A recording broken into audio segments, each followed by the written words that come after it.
What next for the Undisputed Era? Hi, I'm Luke Owen. This is Fakador Laurie Blake, and welcome to the post-NXT edition of WrestleRamble. And of course, we're joined by producer Randy Andy Datson, who's going to be monitoring your super chat, so make sure you get involved in all the conversation nonsense as we talk about this week's NXT. But this has been a storyline that's been going on for a few weeks now, pretty much since Brooklyn, right? New York. Yes. I didn't see the NXT that followed it, where they had the WWE.com exclusive footage where Adam Cole was blaming Roderick Strong for them not winning the Roddy, for them not winning the NXT Championship. And then that was furthered last week when Adam Cole was demanding a rematch with Johnny Gargano, but he didn't get that, and instead William Regal booked Roderick Strong. Oh, and so old Adam didn't seem pleased about that, baby. And then this week we got that match, Johnny Gargano versus Roderick Strong in the main event. Cracking main event, it must be said.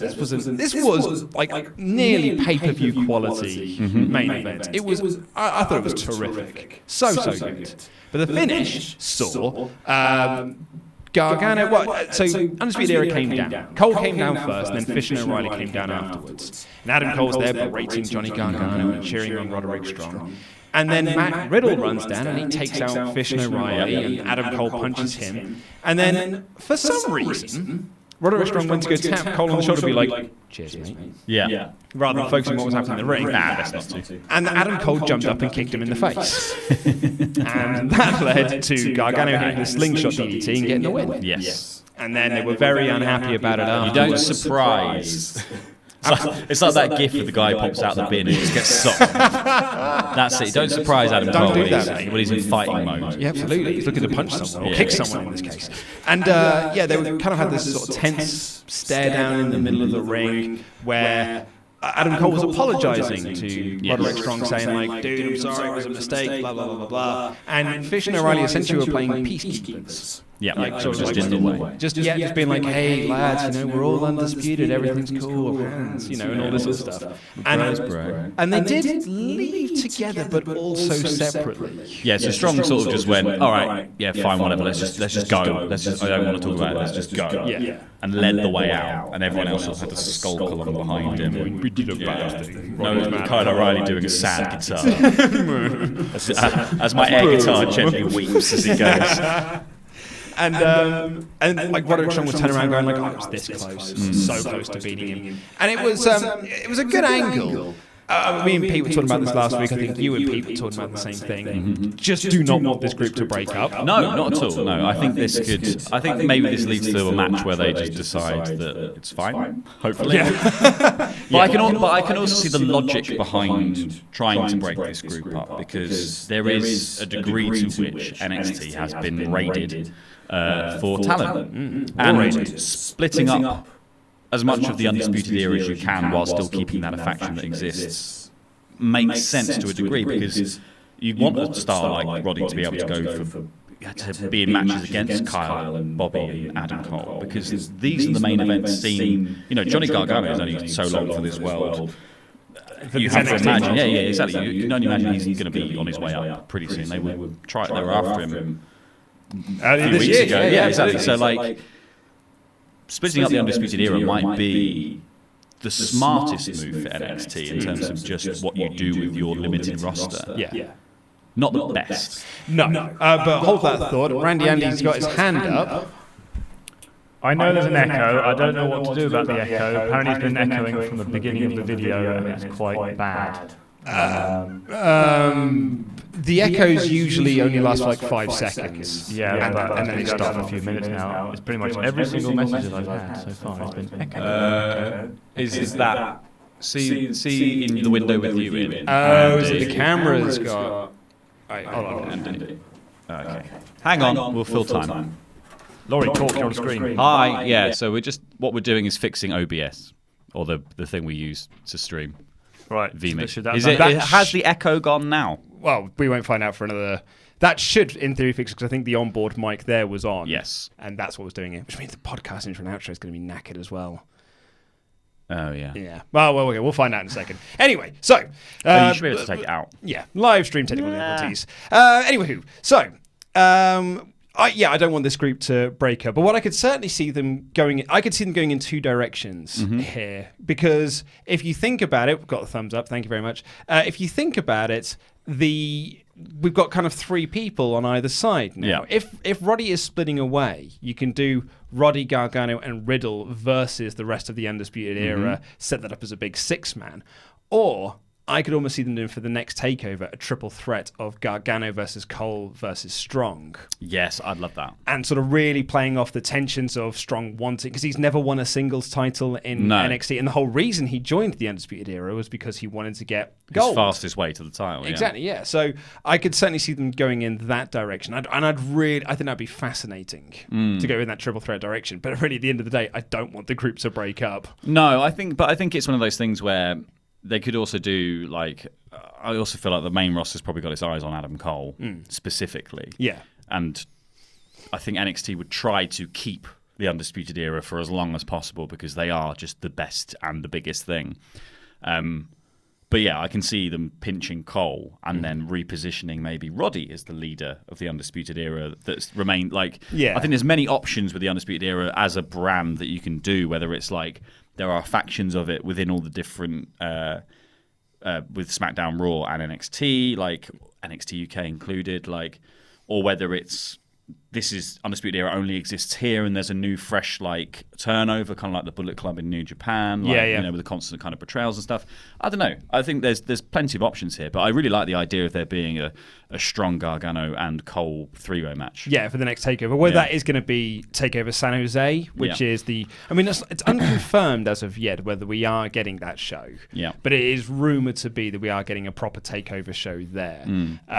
Or if it's going to be whatever the next takeover is, because we're not getting one for attached to Money in the Bank, which means I guess the next one will be whatever the one attached to Brooklyn, attached to SummerSlam is.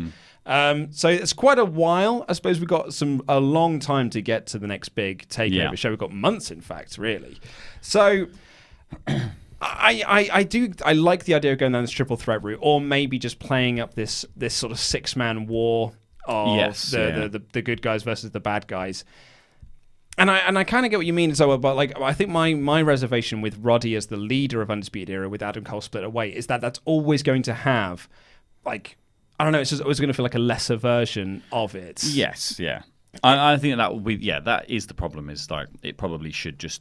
The ideal situation is it just remains those guys forever. Yeah, exactly. Like the NWO was at its hottest when it was Hogan, Nash, and Hall. Yes. And then they did sort of their split-offs and everything like that. But when they tried to bring back the black and white NWO, and it was like Jarrett and Steiner and things like that, it always felt like, well, this just feels like This is the knockoff version. It's a knockoff version, exactly. Yeah, it's your the transmorphers of the Transformers franchise. So your GoBots. Yeah. But it works to some degree. It worked well enough for the Bullet Club, when Kenny Omega took over, when people wouldn't think it would have worked post, Fergal Devitt and then AJ. Yeah. So, like, it can work. Yeah, it's true. Done very true, well. Yeah. It just depends on how... I think it depends on how brutal the takeover is, really. Like, that's... I think that's the selling of this is the key. It's we need to, like, wipe him out of existence. Yeah. That would be, to my mind, the way to do it. But yeah, I think for Undisputed Era in general, keep them together. Yeah. I don't know why you would split them up, especially at a time when you probably are about to lose Johnny Gargano in the next 6 months, most likely. I don't know. I don't think they're going to keep him for a year now. He's going to go up after it. I don't know, man. I still think you think he's got another year. I think he's got another year in NXT. Oh Lord. I think they're going to keep him there until Ciampa's back. Right. And then what? They're going to go up together? Or whether they know what's going to happen with Ciampa. Because if Ciampa is in the position now where he can't wrestle ever again because his injuries were that severe, then they'll know what to do with Gargano. But I'd imagine probably the plan in the pipeline is the best case scenario that Ciampa comes back and we can do something with these two together. Right, as DIY. And sort of come full circle. But yeah, That's a rubbish holding pattern to be in. Just wait. The forever holding pattern. Yeah. So I can see them going in that direction, but at the same time, can almost see because they are on this sort of like tear of NXT call-ups. The word is at the moment that's been reported is that WWE are currently doing more surveys than they have ever done before, like fan surveys and focus groups and things like that, because ratings are falling. Yeah. Ratings are falling. Why aren't you watching? Well, that's it. They're asking fans, and the most hardcore fans, what is it you like about the shows? What don't you like about the shows? Because we're trying to, they're trying to work out why ratings are bad. What do you like? The wrestling. What don't you like? The talking. Why house show attendance is down and things like that. We were just briefly talking about there in the podcast outro, which we may have to re-record, but we'll see, where AAA outdrew Raw this week. Not just outdrew them, doubled the figure that they drew in ratings-wise with a match against the Young Bucks and the Lucha Brothers. Yep. And those are two of the big teams that are going to be part of All Elite Wrestling. Yes. So I think WWE, and if people keep answering, we like NXT, we like NXT, we like NXT, what WWE are going to do is go, well, let's get the NXT guys then. Yeah. And not think it's the presentation of NXT rather than the talent. Like the talent...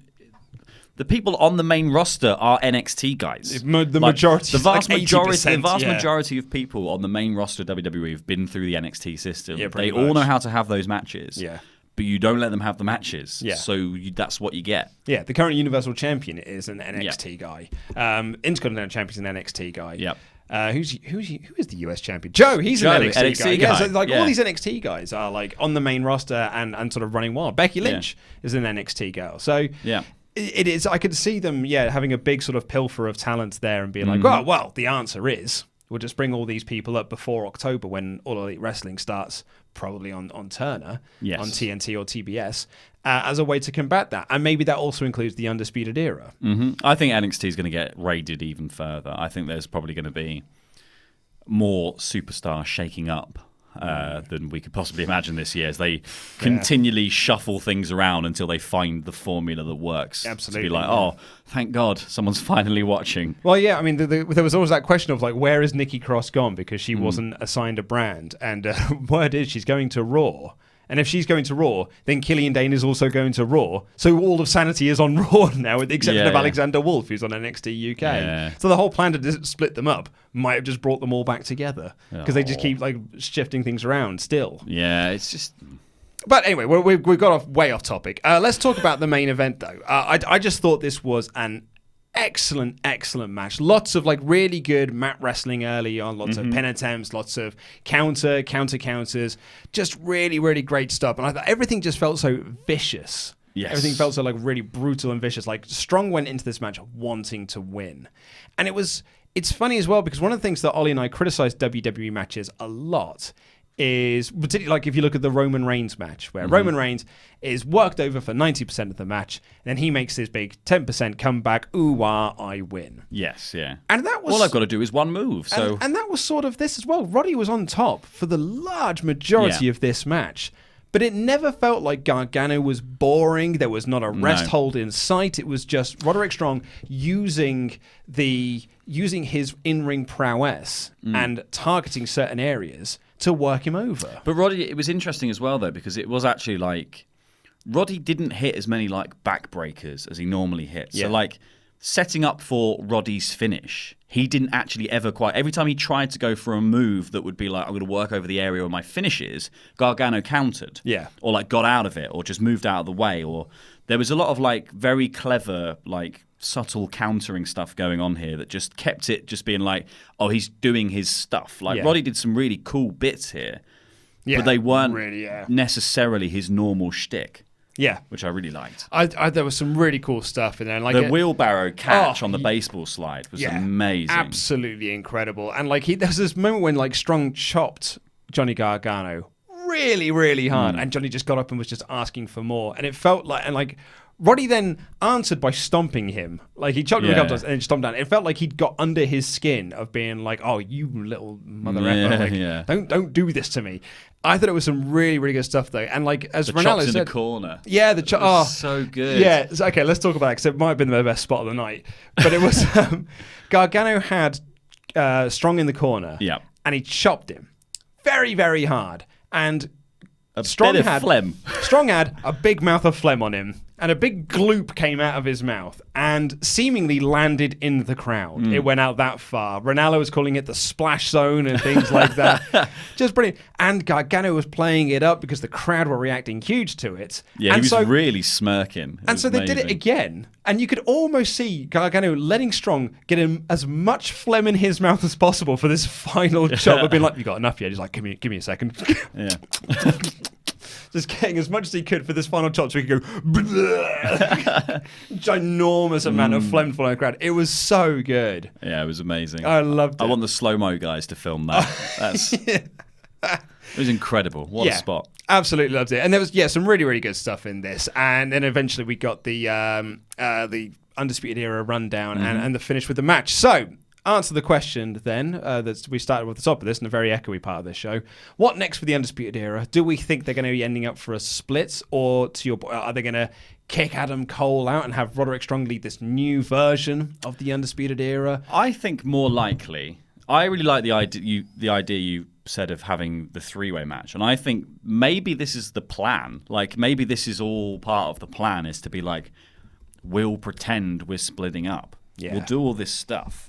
Then they end up in a three-way match with Johnny Gargano at TakeOver. Yeah. And then Cole and Strong just unite around and turn around and just destroy Johnny Gargano. It's all in there. But then you can still play that up in the match because Strong's character is he wants to win the gold. Yeah, so they can't decide who's going to pin. Exactly. A pin is a pin for them. They're like, a win is a win for the whole group. But it's not. It's still Adam Cole wants to be the champion. And that's a way then for Gargano to still overcome the odds and get the win. But it sells really well into Gargano's character as well, of being the perpetual underdog, even when the champion, because he's against two guys who are friends, and who are definitely going to try and work him over in this thing. So I really like that. I think there's a lot of bandwidth in that for great stuff. I agree. That's what I'd like to see it go as well. But I also like the idea of, and I think if you do this Strong quote unquote split from the group, as you say, but it's all a big ruse between the two of them. You can then do those 6-man programs of Riddle, Gargano, and Strong versus the Undisputed Era, just sort of build it up. And as I said, because if they aren't doing the San Jose takeover, we have got 4 months, 3 months before we get to SummerSlam weekend. So we've got a long old amount of time to fill. Yeah, he's getting those tag belts off Viking Raiders. Is that what they call them? The Viking Warriors. The Viking Warrior Raider experience. That's the ones. We need to get them off them. War. Eric. So, Dadson, can we have some super chats, please? Yes, you can. The Echo is probably the most over thing in the world now. Put it back on. As are... Dadson wouldn't know how to. As are rabbits, and I'll explain why in a minute. Big Loki 10 says, Echo. Zach Lindner says, can't watch live, keep up the good bants. Oh, thanks, mate. We will keep up the bants. Holding up my banter the Bantskin. I'm Crash Bantergoose. It's Crash Bantergoose, the Archbishop of Banterbury. Yep. Adam the Bants. Victor Vega, who was the person who said that... Are you No. Victor Vega, who was the person who said that he used to date Chitty Bant Bant. Bailey and Charlotte on yesterday's show, says, I miss my ex-wife Blue Pants. Make of that what you will. I think he's just saying that he's dated all of the NXT roster, I guess, because Blue Pants was part, but then she's now with AEW. Oh, is she? Yeah, she's going to be. It was Leva Bates. She was the. Okay. She's been announced as the librarian. The librarian. Yes, but it's probably going to lead to an intergender match. There's another librarian. There is. Yeah. Don't tell Eli Drake. I won't. Serious business. Get him on the hotline. Mega Mr. 46 says, what the hell is with the Echo? It's all your fault, Baron Corbin 2.0 Luke Owen. That lad really isn't funny. Yeah. I have no opinion. There you go. But if there was an echo, you could have heard it twice. Yeah, exactly, right? There you go, Mega Mr. 46. And Tomo.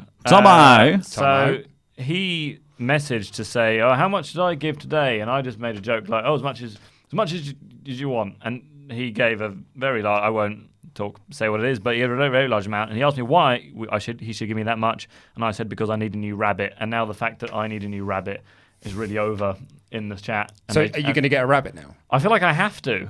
And then everyone thinks I should call it Echo as well. No, surely you should call it Tomo. I've been arguing for a wrestling dog. No, Tomo for a wants while, me to call it Ollie Echo. is very allergic, so yeah, we can't get wrestle We can't have a wrestle dog. We nearly did get wrestle dog though, because me and my wife nearly got a dog. Oh, really? That we were going to bring into the office because That's what I wanted to do. We've got a separate office. Ollie can sit in that office now. That's what we were saying. He can be hermetically sealed in there, and then we can have a dog in the other office. We can have multiple dogs. We can all have dogs and a rabbit. Bigham Steve just has left us a little donation, so thank you to Bigham. Thank you. And the only question of this entire thing is the last one from XG Krampus, who says... What colour rabbit are you going to get? I don't know why I keep swapping. Riddle or Cole to take the belt off Gargano? I can see it being Riddle. I can see it being Riddle. I think it should be Cole. Yeah. And I like the... I know we're obviously just theory crafting a story here, but I love the idea that this is all a ruse. Because the Undisputed Era have tried cheating. They're not very good at it, it turns out. They're not actually that good at cheating anymore. Had a bad old year. Them thinking their way around a problem to sort of connive and trick their way into the belt is a much better idea. Yeah. And I could really see that being the sort of main thrust of this. Yeah. Or, they're going up.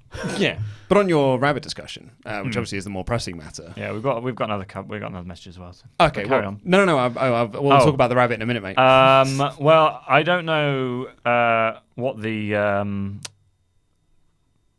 what's it called? Use your words. Thinking.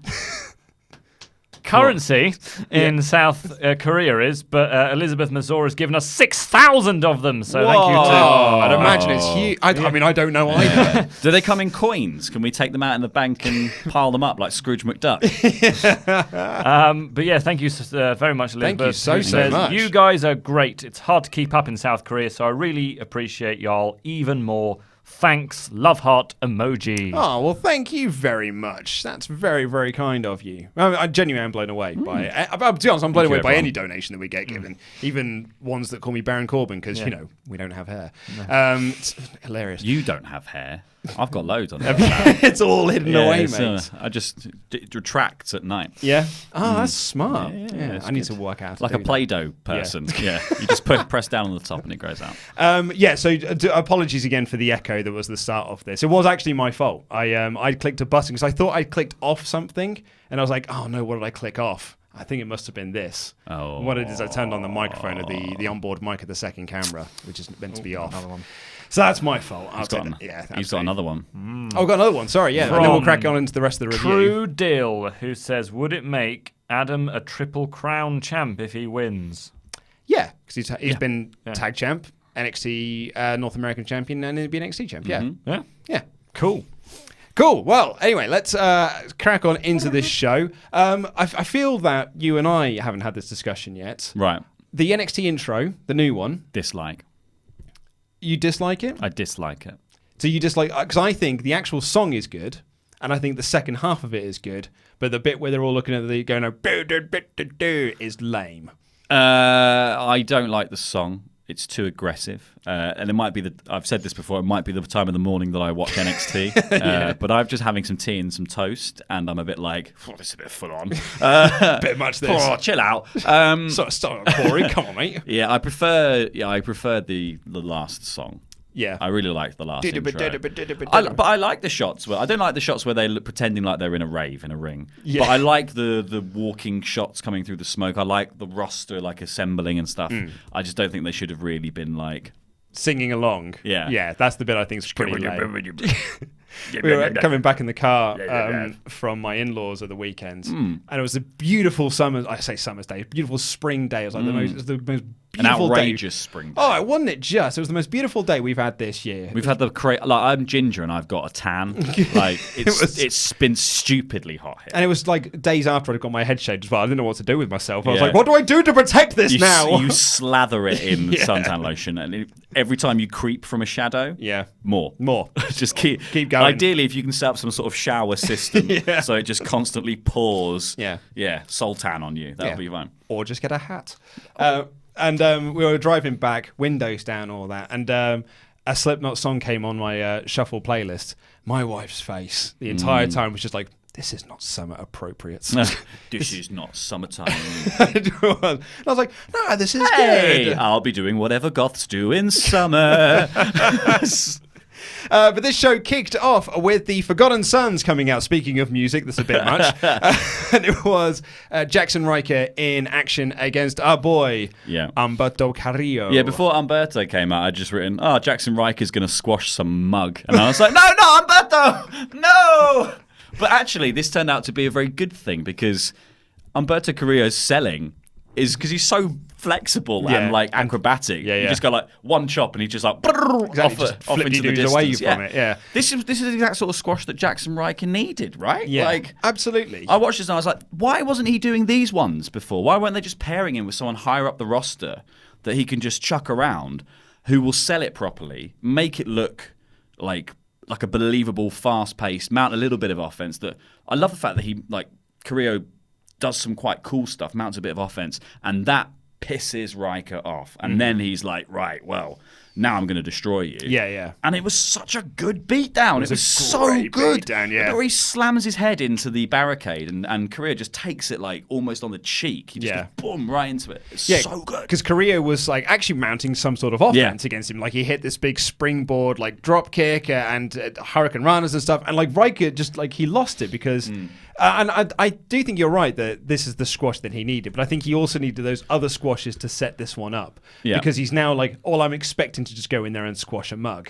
Yeah. And as soon as this guy mounted a bit of offense, he was like, well, I'm not having any of this. Yeah. I just wish those initial squashes were anywhere near as vicious as this. Like, I'm not saying, I think this should have been going completely overboard as it was. But I think those other squashes were too slow. And he didn't it wasn't giving enough away of they're trying to sell the idea that this man's an animal, right? That he's crazed. Yeah. And the other two guys barely have control of him. Yeah. That is what I wanted to see. We got it here, and they should have been doing a bit more of that previously. Yeah. I think the squashes before should have been just one move and done, and then he goes for more, and they drag him off, that kind of stuff. It was a really, really cool beatdown, because essentially Ryker just lost it, tossed him over the ring, and then just started throwing him around, throwing him over the guard, and just slamming him into the guard. We just started kneeing him in the head against the barricade, and that's when the ref calls for the bell, and it's just just calls the match off. Nope. And Lorcan and Birch came down for the save, and they had a bit of a brawl, and they sort of grabbed chairs. Go on in. You want some of this, then? You want some of that? And perhaps this is just the way I'm thinking at the moment. I can see a six-man coming of the Art Bastards and Carrillo versus the Forgotten Sons. I would love that. I'd love it too. I think it'd be really fun. I mean, I'd like to see more Carrillo on NXT. I know he's up on 205 Live and everything. Yeah. But I mean, so is only Lorcan. Yeah, I say own up laterally. He's on 205 laterally Live. and down. Actually, probably less people do watch along it. and down slightly. Yeah. But I thought it was a really, really good angle, really good way to kick off the show. And then Adam Cole was seen having a photo shoot backstage, and he's interviewed about how Gargano should be facing him. Matt Riddle walks up, being a bro, being all Michelangelo, and says hey, you're just jealous that Roderick Strong got a match instead. And Cole says, I've got bigger things to think about than the photo shoots, and he storms off. And then Riddle's just hey man, let's get into this photo shoot. And just instantly dives into posing. He does 3 poses before the cameras even flash. Oh my god, what's he doing? What? He's nuts. He's really amazing. That was really funny. Then we got a tag match between Aliyah and Vanessa Bourne versus Candice LaRea and Kacy California Roll. She was the surprise partner. They were teasing this last week of who is going to be in the corner of Kacy Candice Caterpillar Digger.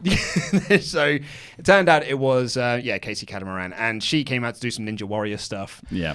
Aliyah's entrance makes me feel kind of funny, like when you used to climb the rope in gym class.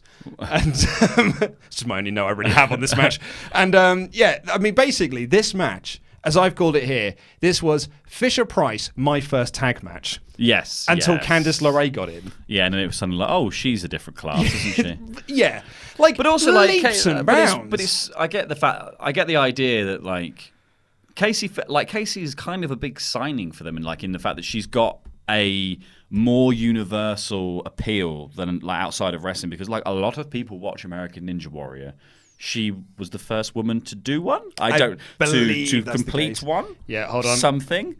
She did a Can you thing. Google that for us, Randy? Randy, what did Kacy Catamaran do at? She was the first woman to finish American Ninja Warrior, right? Or to finish the final course. Yeah. She was the first woman to do it, and if you've seen the run, it's pretty incredible. Cool. So I was just banning people from doing endgame spoilers and also talking about having coitus with female wrestling stars because it's just pathetic. Crikey. Is there a moon out today or something? It's just brought all these people out. Well, also, if you spoil anything for Endgame in the comments, you are. There's stuff on the bottom of my shoe that I think more highly of.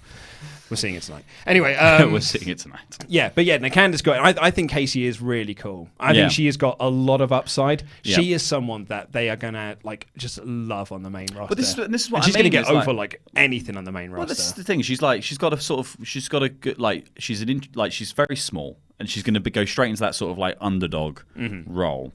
I just think it's weird to have signed someone like that, and then the 2 matches we've seen her in is one she came out a while ago just for a 6-woman tag. She had the it was the beatdown that Shayna Baszler was doing. She came out. She had a bit of a series. Oh, she had a little series with Baszler, and then this, and it just all feels a bit she's not really being made a deal of. Despite the fact that they love her on the Performance Center YouTube channel, and they gave her the Kofi spot in the Royal Rumble. Oh yes, yeah. Her and Naomi are now they've got to fight each year, I guess, for who gets the Kofi spot or who's going to get the bigger Kofi spot. Well, Kofi won't get this. Well, yeah, he might be busy. Yeah, he'd be busy now. Oh, he won't be WWE champion by Royal Rumble. Let's be honest. No, he won't. He won't be champion by SummerSlam. I think he won't be champion by the end of Money in the Bank. But yeah, Candice tags in, and I'd say she runs wild, and it was brilliant. And then she did this high angle lion soul and got the win. Yeah. She literally came... More Candice. She came in and was just like, God, I'm going to show you lot up. Yeah. And just instantly showed everyone up, and it was amazing. Yeah, this is how you do a wrestle. More Candice, please. Absolutely more Candice. Actually, we'll jump ahead slightly because Mia Yim did an interview about Shayna Baszler, and she said that she deserves one more chance. If Bianca Belair's had 2 chances, I think I deserve another shot at this. Kyrie's had multiple chances. Exactly, Bianca's had multiple chances. Io's had her go. So I can definitely see them going with Mia Yim, Candice, and Io as the next 3 top, actually with Bianca as well, to Baszler. So for those who might be concerned that the women's division is lacking in the NXT world because Baszler's kind of gone through everyone, then there's still a lot to be mined from there, particularly with Candice. Yes, yeah.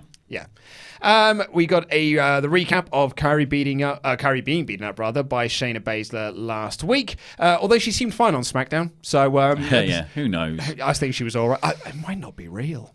It's a different universe, I think. Yeah. I think it doesn't exist on different timelines. It's like the fact that we can get Spider-Man Far From Home trailers before Endgame comes out, and it's like, bloody Sony. Where's he come back from? Bloody Sony. No idea what they're doing. We got a video that Kushida is signing with NXT, and he's going to be debuting next week. And Regal's in his office. Bloody excited that Kushida is doing. I'm so happy that worked very hard to get this deal in, and I'm very, very excited. I've done a lot of work. Oh, the amount of paperwork I've signed. I've completely worn my voice out. I have to get a new Parker pen. I have crossed some T's and I've dotted some lowercase J's. I've been very busy. And it's Kassius Ohno walks in with his NXT UK t-shirt to let him know what brand he's on now. And he said it's an honor to teach those kids the European style, which I think is a wonderful gimmick of this American coming over being like, look, guys, I know the European style. I'll teach you how it's done. And then he said he wants the match with Kushida next week because he also knows how to do Japanese high flying. He's amazing. So great. I love this Kassius Ohno character. It's great. I like the fact that Kassius Ohno hopped a plane just to come back and be like... For this? Yeah, just to walk into Regal's office and annoy him. And he's going to have that match with Kushida next week, and Regal makes that official. So, next week, Kushida versus Ohno. Then came up a match that I thought was bloody terrific. I mean, this only went 5 minutes maybe, but it was tremendous. It was Street Profits versus War Raiders. We're going to call them War Raiders because that's what they were credited as here. Hanson and Rowe for the NXT Tag Team Championships. And this was... I loved this. This is really cool. Because you got the War Raiders making their entrance, doing their and then doing their big entrance. All of a sudden, Montez Ford flies over the cameraman, wiping out both of them with this big old flip dive. Yeah. He launched himself. Oh, yeah. He just went, bye. It was And then from there, Street Profits were like on fire. Yeah. I knew they weren't winning. Yeah. And I still bought into the frog splash. I literally turned around and oh my God, they're going to switch the titles. It's great. It was good though, because if you haven't seen the spoilers, it felt like it is possible if you have watched Raw and SmackDown as well. Yeah. You know that the War Raiders have been on Raw. Like, without the tag belts. Yeah. So you're like, okay, well maybe that's, this all makes sense because now we don't have to go, what the hell are they called? I thought this was great. I loved watching Hanson and Ford work together in particular. Oh yeah, the trade of flips was really brilliant. It was a lot like how they did at New York, where it was like Hanson was teamed up with Ricochet essentially because like we're the flippy ones, we're the high flyers. Yeah. I'm Hanson, the high flyer of the group, and I thought it worked so well with Montez Ford here, and not to take anything away from Rowe and Dawkins as well because Rowe did your favorite spot in the world. The big roll through knee and scream. But they just played the hits at that point. They did the knee and the scream. Then they did the I'm going to dump you in the corner on top of them. And then they did the huge diving springboard clothesline German suplex combo. Yeah. Which, amazing. So great. Thor's hammer and they got the win. And that match ruled. Yeah. Loved it. That's exactly how you do a little 5-minute, like, what feels like a foregone conclusion match. Like, this was kind of the perfect, the Profits got enough offense in early and was smart about it as well. That's it, yeah. They came out this looking really good. It was really clever. It was such a fun match. Yeah, really good. It'd certainly go your way to, like, the second half of this show is well worth going out of your way to see. But that is the show in total. What did you think of it? I really loved it. I thought it was a good episode. I didn't think there was particularly anything I would have taken out. Like, I wasn't amazing. I wasn't blown over by the women's tag match, but actually, once Candice LaRea came in, I was like, yeah, she's great. And like, to be honest, it's not the worst women's tag match I've ever seen. No, but I thought like Kacy's got some cool stuff that she can do. I wish they'd done more with that, like her trying to escape and getting beaten down, and like there was probably a lot more gymnastic kind of stuff they could have done with it, but. I even think Aliyah and Vanessa Bourne had some cool tag combo stuff going on, like some good ring psychology. Good episode of NXT overall. Like, especially the main event and the tag match between War Raiders and Street Profits. Yeah, and the beatdown that Jaxson Ryker gave Carrillo. So a lot to like about this week's episode. A lot of fun. Randy Datson, hit us up with some super chats. It's called the Viking Experience, not Thor's Hammer. And also, that's a different move. Are you Rowe from the Viking Experience? No, I'm Rowe. Yeah, he actually looks way more like him. I'm seeing double. Which one? Two Lukes. Wait, we should do this in a storyline on the channel. Oh, we could do, couldn't we? That'd be a really good idea. Write it down for future, Randy. Yeah, write it down for future. Because what people really like us doing is storylines. They love it. People love the stories. Love it. Yeah. Anyway, let's get into aren't too many, but because it's NXT, so whatever. Adam Pearson says, "What would your entrance theme be?" Adam Pearson being my biggest fan, other than Tomo, obviously. Yeah, who we're going to be seeing at the Prince Charles Cinema on May 7th. On May 7th, there's your little 7th, where we're going to be screening Ready to Rumble. Get possessed by a ghost there for half a sentence. May 7th, Prince Charles Cinema. Tickets are available now. Click the link in the video description below. Come see us live. We're going to be doing a live episode of WrestleRamble. We're all going to be there. I'm so excited. That'd be really fun. Yeah, we've been working out some really cool surprises today in particular. Even I will be surprised because I don't know. I was going to say, I haven't actually told you about this yet. Oh, mate, it's going to be cool. Oh, good. Okay. Yeah, I'm super excited about it. Baron Corbin. Yeah, we're getting Baron That's Corbin. That's a corpse. We're getting Baron Corbin. We're going to do a lookalike contest. I'm going to wear a waistcoat. Yes, we should all dress like Baron Corbin. Yes. We'll be the mid-card of evil. Well, I mean, I've got to be Baron, though, so I've got to wear the waistcoat. Yeah, that's it. Yeah, you can be... Who can I be? I don't look like anyone. Leo Lashley. Rush. Well, you're the Rush. smallest one, so you've got to be him. Well, I suppose Pete's technically the smallest one.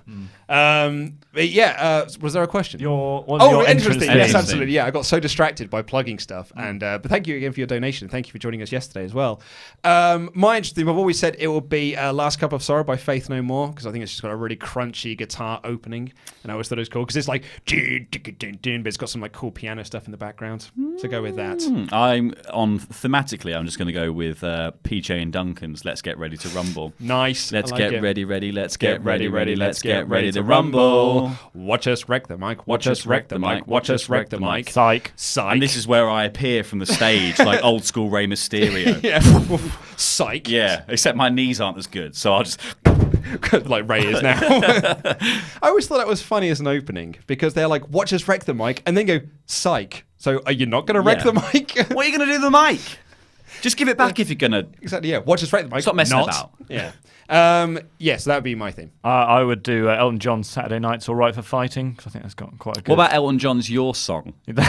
I would just sing it. That would be a good heel It would be one. an acoustic version just by me, and then I'd walk down to the ring. Like Elias. Yeah.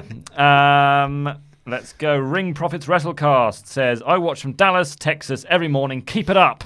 Yes, we've noticed your name crop up a lot. Thank you so much. you. And that's what we thought with these sort of timings that we picked for doing the Rambles, is that people can watch it like while they're having their breakfast before they go to work or something. Maybe like we should that. get Slipknot to do the intro, and then it will be like my experience of watching NXT. When I wake up at 6 a.m. and it's like, Corey, please. pack it in, lad, will you? Great. I don't need Gargano's fake screaming it in my face either. Steady on. Volume all the way down. Yeah, I'll just fast forward through. While they're having their Cinnamon Toast Crunch and Pop-Tarts, because I imagine that's what every American ever has. Is it just me? Pop-Tarts are gross, right? I love Pop-Tarts. I've never had It's one. cardboard. Never had one. It's like gross cardboard covered in sugar. I had Lucky Charms once, and I thought... One of Luke's hot takes here. You're like Yosemite Sam. Game of Thrones is broadly fine. Hot takes. Shoot now. Shoot from the hip. Pop-Tarts are rubbish. I had Lucky Charms once, and I got both types of diabetes immediately. I couldn't. It's funny as well, because when I was a kid, because Lucky Charms are banned in the UK. They were banned like in the mid-90s. You can get them. Oh, no, you can get them in the Sainsbury's, but on the flat I'm market. telling you, in the mid-90s, it was they couldn't sell them like unless you import them. Yes, Like, it's not distributed. They stopped selling them. Yeah, Absolutely, they stopped selling them. But like prior to them getting banned, a friend of mine at school used to have them every morning. If I went round to his, like if I stayed over his house over a weekend. Did he subtly vibrate? No, but I mean, sugary treats were not allowed in the Owen household. My Oh. mum's a nurse. So Owens. Yes, in the Owens household, you're absolutely right. Like my mum's a nurse, so she was just like absolutely not. And so she was so in with the NHS, and so we had like raisins on us, Rice Krispies and raisins to kind of give you the sugary goodness that you might have got. When I went over to this friend's house and had Lucky Charms, I was like, "This is the greatest taste of Bleak ever." childhood. I still do it to this day. I cannot have cereal without raisins on it. Any kind of Any cereal? raisins? Because I have muesli. What about Raisin Bran? Yeah, but muesli is like muesli's designed for raisins because it is. It's do you know what? sawdust. It somehow makes the raisins seem interesting. That's like muesli has been purposefully designed to make raisins look good. I find muesli fascinating. I genuinely do. What's it made of? Well, How did you sawdust. get married? Because you pour milk in, the milk just goes, it just disappears. It's like a magic show. No, it's like a tremendous. science experiment that you're eating. Yeah, it's like corn flour. But anyway, so I was like, Lucky Charms, this is the greatest taste I've ever had in my life. You like marshmallow in your cereal. This is tremendous. And then when I was at university, a housemate had some, like a friend of his, this was before it was like imported into like Tesco's and Sainsbury's and things like that. And a friend of his bought some back from America. And I was like, oh, mate, can I have a bowl of Lucky Charms? Had some. And I was like, this is foul. This is so gross. This doesn't taste nice at How all. were you after having the Lucky Charms that first time? Crazed? Oh, a little bit, yeah. Because housemate Simon's missus had a fairly similar upbringing of no sugary treats particularly. Nope. And now goes nuts. Like, tiny bit of sugar, she just goes ballistic. I think I probably like balanced myself out because like during my fatter years I was in a Haribo like binge. Oh yeah. I was eating like a bag of Star Mix a day. Was like my in the same point when I was trying to rid the world of Big Macs because I was having like those every day as well. Large Big Mac meal, double cheeseburger, and whatever side they were going with, and that and a bag of Haribo Star Mix. That was like basically my diet for a little while. 3 of your 5 a day, I think. Yeah, I think so. Yeah. Those were my fatter years, though. 3 of your 5 burgers a day, or you'll die. Like, Yes. if you hit 5, you die.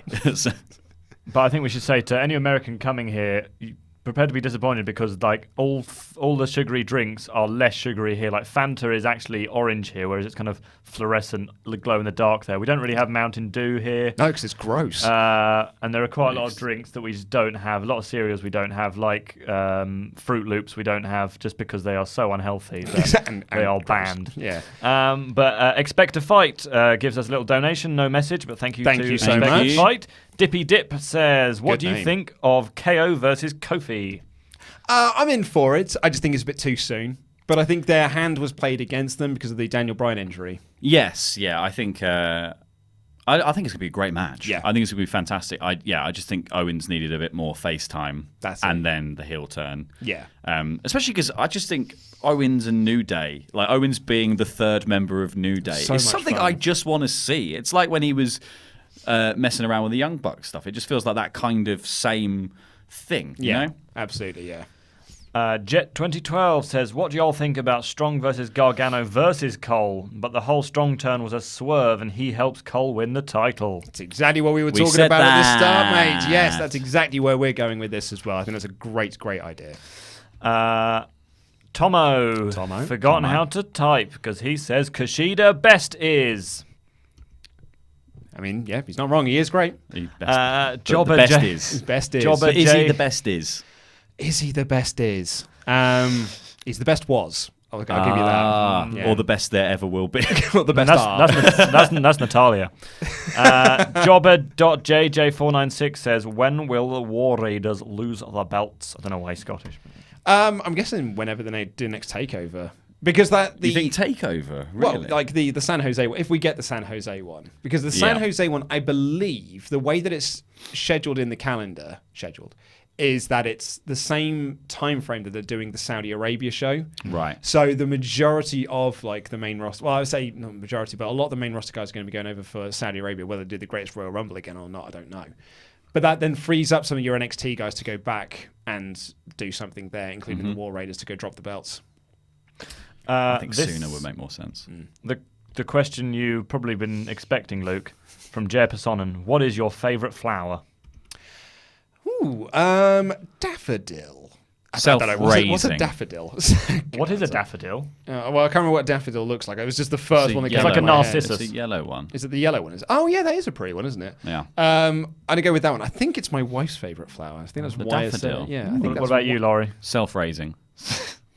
Good answer, mate. Or dandelions are quite fun. Oh, mate, dandelion when you were a kid. Yeah, they're loads of fun. Not much fun. Bearing in mind, you and I grew up in a period before like phones and stuff like Yeah, that, like yeah, mobile phones. You had to yeah. find your own fun when you. What were go to those fields. ones that were like darts that you could get? And you Oh could pick 'em yeah, up they were.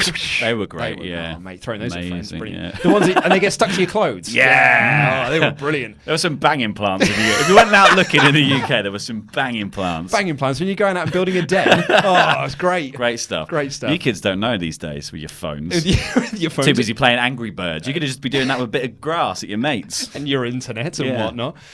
Do people play Angry Birds? I don't know. No, I Not don't, to be anymore. honest. I don't think I've ever played an Angry Bird in my life. I've dated a couple of Angry Birds. Hey, lads. I was thinking about, people say I look like people. Basically anyone who is bald. And I thought, I was watching back a bit of the Ramble we did yesterday, and I was like, I'm amazed there is one name that has kept everyone's attention. Harry Hill. And Dr. Robotnik. I don't know who that is. Dr. Robotnik, because he's got a bald head and an orange moustache. All I need to do, so if I just grow this out a little bit more, I can get a decent Dr. Robotnik cosplay in. Yes. My favourite flower is the tulip. No one cares. Because my mum likes it, and therefore I get it for everyone ever because I just assume they like it too. Because you think everyone's your mum. I mean, Are you my mum? Are you the first episode of the new Doctor Who when Chris Ferguson was like, are you my mummy? oh, that was scary. No, I got them. Be for scarier with you. I got them for my lady partner the other day, and she was pleased. So I think everyone must like them. So that's what I'm just hoping. Anyway, True Dill says WrestleMania 36 Cole versus Gargano versus Rollins Universal title. If Gargano goes up, or when Gargano goes up to the main roster, he isn't going to be within an arse's roar of that Universal Championship picture. Absolutely He not. is. His career best will be a week with the WWE Championship. Yeah, like he is. They'll think he's too small. Yeah. And he might get the Daniel Bryan push, but bearing in mind the Daniel Bryan push only came about because CM Punk left. Like, I don't think we can state that enough. The only reason Daniel Bryan got that big WrestleMania 30 moment is because Punk left and they had to change plans. Yeah. Daniel Bryan was just going to face Sheamus otherwise. So unless CM Punk leaves again, I don't think Gargano's going to be getting the Universal Championship picture. CM Punk's coming back, confirmed. And leaving. And then leaving again, confirmed. Luke, get ready for a fake laugh. Love seeing Rowe and Corbin doing the Ramble. That's from Tomo. True Deal says, I've watched since 2016, but I just started chatting, and honestly, they should fire the WWE creative and hire WrestleTalk. That is from True Deal. Oh, I think that'd be a terrible idea. I think that'd be a disaster idea. I can barely remember what I was doing like this morning. Have you seen the storylines that we've done? Yeah, they're mental. Terrible People idea. opening doors for hours. And also, really, it's not it's not creative that's at fault. I mean, they are at fault, but there's one man who is the head of creative, and that's Vince McMahon. You can present the best show in the world, but if Vince has a bad meat wrap, then he's just going to throw it out the window and present something different. If people are saying that, like, literally they'll spend a week writing something that's well crafted and thought out, and an hour before the show it's getting thrown out the window, and they're like, just make it all up. It's like, well, it's never going to be better, is it? Yeah. Like, so yeah. A writer was literally fired for having Bret Hart say Vince McMahon's name in his Hall of Fame speech. Like, that's mad. Yeah. I don't want to be part of that. That sounds like a horrible place to work. Well, if you noticed, I haven't said the other guy's name this whole time. So, oil. You're fired. Victor Vega has continuing his unusual streak of messages, but this is probably the least unusual, saying, watching from Alabama, drinking maple syrup. That's a vibe. That is a vibe right there. Yeah, that's a big mood. I do remember, like, you know, in Step Brothers, Yeah. when he just like gets that big plate of nachos and then just puts those great cheese and puts it in the microwave. I'm like, that is a mood, but it's a mood I want to be part of. I wouldn't mind them. Like, maple syrup, right? Maple syrup, a little bit of whiskey, like bourbon whiskey, maple syrup, one ice cube. What a drink. It is an unbelievable drink. So I might be on, like, remember when, I mean, they might still do it, but Jack Daniels did that honey version. And that was, I'm not a big whiskey drinker, in all fairness. I don't think I'm man enough for it. But it's, I mean, put hairs on your chest, mate. I know. Well, I don't need any more help with that, to be honest. I could do them, put them on my head, though. That'd be great. Shave them off. Bit of glue. Bit of glue, be fine. But I did actually really like that JD and honey stuff. So I can get on board with your whiskey and maple syrup. It's really delicious. It has to be good maple syrup, though. Yeah. The whiskey can be whatever you want it to be, weirdly enough. Although not Lidl whiskey. A friend of mine... it should be Scotch, though, not Scotch. Yeah, a friend of mine had a Lidl whiskey, and she drank basically the whole bottle and had to get her stomach pumped. We had to. It was a terrifying night at university. That was my first year. That's probably more drinking an entire bottle of whiskey than... I don't think, in fact, it was Lidl whiskey helped. I don't think it mattered. Yeah? I think a whole bottle of whiskey to yourself is... a recipe for a stomach pumping. I mean, you might be right. In all fairness, I think Lidl whiskey is just flat Coke. I think Lidl whiskey Lidl and Aldi are quite well known. They're surprising, yeah. Well. This was 15 years ago. Yeah, no. I am old. Yeah. Lidl. My favourite thing they do in Lidl and Aldi is they do like, Crave, the cereal, which is like... chocolate pillows. Yeah, but they call them... nougat-filled pillows. I was like, that's like Aldi and Lidl's naming of things is like they're just knockoffs of other things named literally. Yeah. So, it is. Actually, they have grown leaps and bounds in terms of the quality. But that was like, Cocoa Pops are just called chocolate rice explosions. Yeah. Like it's. I used to go there like because I was a little down the end of our road in Pompey. So that's where we used to go and get our shopping down there. Like bags cost more than the beans. It's a brilliant place to go save money. Would you like a? You're buying bags. Would you like a Randy Datson bring down on the whole maple syrup thing? Because the last time I had maple syrup, I threw up everywhere. There you go. Oh, well done. That wasn't as bad as I thought it was going to be. No, it wasn't. Last time I had maple syrup, everyone died. Rocky Balboa. That's why he's always looking for his mum. Rocky Balboa. Not the one that you thought was a Patreon, but Rocky Balboa says, "Hi, Laurie, Luke and Randy from Austin, Texas. We've got a couple of viewers from Austin, Texas. Oh, maybe they were watching together. Hello. Should meet up. Yeah, that's it. Get a meet up. Let's get an Austin, because Austin, Texas, Swaff Nation meet up going on. Austin is well known for being a really small place, so they should be able to just find each other. I'm pretty sure all American towns like that. Go outside your house and shout "Swaff" and see if anyone like replies. I mean, as far as I'm aware, all American like streets are just like white picket fences and like suburban houses and things like that, right? I mean, that's all I've ever seen on TV. So that's how I. You've only been watching Little House on the Prairie. Yeah, Americana is basically what I see. It's like the Twilight Zone is pretty much my knowledge of American suburbia. Elizabeth Mazora has upped her £6,000 was whatever it is to 10,000 of them. Whoa! And she says, Tomo asked that someone put his name on the super chat. Come on, Tomo, you're better than that. Also, if Charlotte ideally loses, who should be next for the title picture? P.S. Thanks for getting my last name right. No worries, Elizabeth. Well, thank you so much for your generous donation. Who should be next after Charlotte? Ember or Bayley, I think. Ember's a very good shout, I think. Kairi Sane on her own. Yeah, well, she's stuck on the tag team, isn't she? So I could see Bayley being the next challenger, though. I could almost see them doing like a triple threat at SummerSlam. I'm all about triple threats and six-man. Yeah. Triple threat at SummerSlam of Bayley, Charlotte, and Becky. Playing off the triple threat from last year, doing that as like your big sort of storyline thing, because this Becky-Charlotte feud is never bloody ending. No. So we may as well just keep going.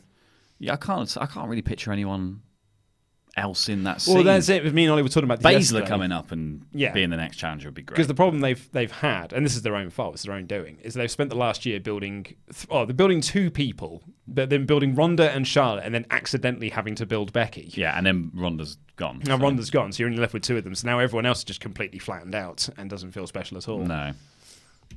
Three more. Jeb Sonnen simply says Tomo. I don't know what's going on there.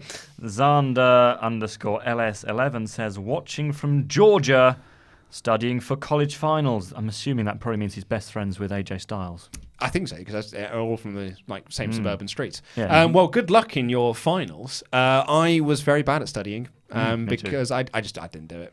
Yeah, that's usually the telltale sign of a bad studier is the lack of studying. I once went into my English literature A-level exam having not read the book.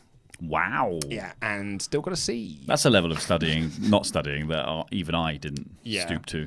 Yeah, I didn't like. I'd usually read the book. I didn't get on with The Handmaid's Tale at all. Oh, that's a great book. Yeah, I didn't get on with it. I was an idiot child though, so I didn't really get on with it. But yeah, I still managed to pass the exam. So Blah blah blah. All's well that women's rights. Blah blah blah blah blah blah. Blah blah blah blah. Hoods. Freedom. Blah blah blah Nom nom nom nom nom. Sex. Blah blah blah Totalitarian blah blah blah blah. Orwellian. Throw an Orwellian in there. Nice. Dystopia. Dystopia. I mean, that's an instant tick right there. Bigham Steve, two more. Bigham Steve, do you think NXT deserves taped live programming? He says on Sci-Fi, but I'm sort of on general TV. I mean, we're not in America, so I don't really know how to answer that. Oh, well, it should be on TV. I mean, it used to be. But that was before NXT was the NXT we know it is now. It's when it was proper, just developmental. Yeah. So, I mean, it... Lucky Cannon. Lucky Cannon, indeed. I think that it probably deserves to be on TV because it's a very, very good wrestling show. Yeah. It's an excellent wrestling show, really. It's arguably the best wrestling show that you get on a weekly basis. I think the problem is if it went on TV, it wouldn't be that show because that would be when Vince wants to pay attention to it. He only really cares about what's on TV. So the fact that it's on the network and just exists in this parallel universe, he's fine with. So I think the second it was like, oh, it's on a TV channel, someone's paying for it, he'd be like, well, let me see the script. Yeah. And that's when you'd be like, oh, man, it's rubbish now. And not only that, but you've also got to then account for adverts and things like that. So the adverts will end up breaking up the matches. Because that's like NXT when you watch it, matches don't get interrupted. But they will do if they're on TV. And last one, Americans bloody love their adverts. A wonderful name, second only to my favourite name of all time, which is a WrestleTalk supporter who's called Dincy Noblet. This is Cody Lott, and she or he says, Undisputed Era feels like the pro wrestling gorilla Mount Rushmore. Oh, yeah, I could certainly see that. Yeah, it's not bad. Or Mount Mushmore. I was going to say Mount Mushmore if you're Shane McMahon. We've had one quick last one. Man he is. True Deal just says, I'm from Iowa, and do you think Braun will ever win the big one? By which I think he means the United States Championship. Oh, well, that is the biggest belt, isn't it? Will Braun ever win the Universal Championship? I would have thought they'd have pulled the trigger on that last year, and they didn't. Yeah. I could see him going away for a while, and then they do it. Yeah. Like, I don't know. I think, realistically, I think Braun is about to be cycled back into being somebody's bodyguard. They have this tendency with big lads. Like, this is exactly what happened with Ryback. Like, he got over... And then they were like, we better put him into a championship picture. But we don't want to put the belt on him. Now he's lost. Yeah. Now he's a jobber. And then you can entirely see why, though, because it's very hard to be like, big man champions are quite difficult to do well, where it doesn't just feel like a waste of time. Like, because it's a slow burn if you want to do like, I feel like the best conquering of a big lad champion is like, who's the smallest man? They should beat him. Gargano. That's how you get him in there. That's what you mean. You do that. But to get there, big lad has to beat this person and this person and this person and this person to build all of that kind of expectation that the little guy's going to definitely lose coming into it. And so there's even more for them to overcome, and then they do. But by that time, everyone's gone, I'm so bored of them as a champion. Well, that's the problem. Is like back in the day, in the territory days, it was easy to have like a giant champion because you're only doing you're not doing that many shows. Now you're on a weekly TV show. You've got to do 3-hour shows every single week. You've got to do a Lord of the Rings movie every single week. Like it's a lot to get in. And that's when like doing a big man champion is a lot harder. Yes. Yeah. I mean, look what happened when he won Money in the Bank. As soon as he won it, they were like, now what do we do?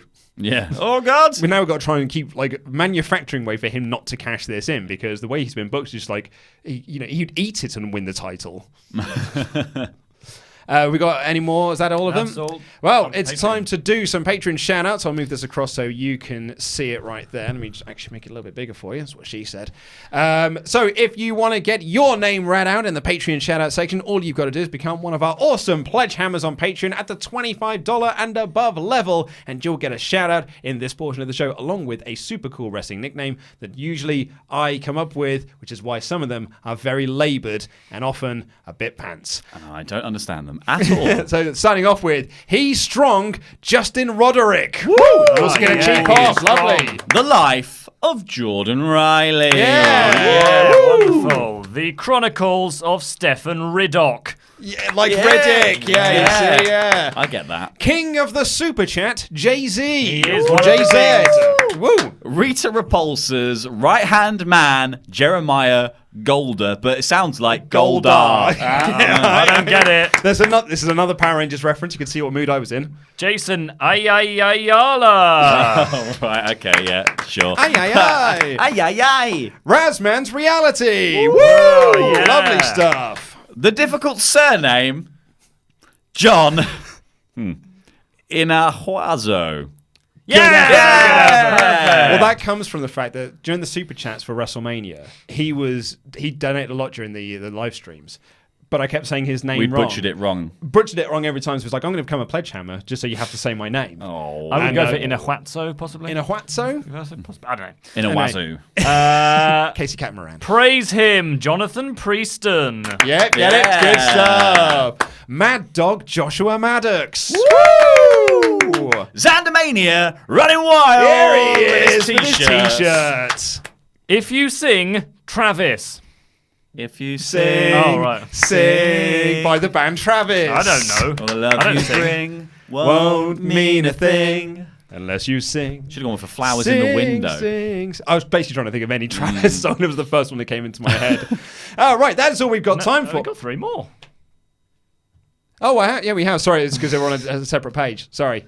Rebel Without a Crew, Robert Rodriguez. Yeah. The King of Chaos, Thane Krios. Whoa. And it's almost like it was meant to be. Andy Datson's #1 fan, Tomo. That is all we've got time for on this week's show. Thank you so much for watching. Click the videos that have just appeared on the desk if you're watching this on the replay, and these buttons here that will make you pledge hammers and also get you tickets to see WrestleTalk live at the Prince Charles Cinema on May 7th. This has been Alfakador Laurie Blake. I have been Luke Owen. That has been Andy Randy Pandy Datson, and that was Rambling.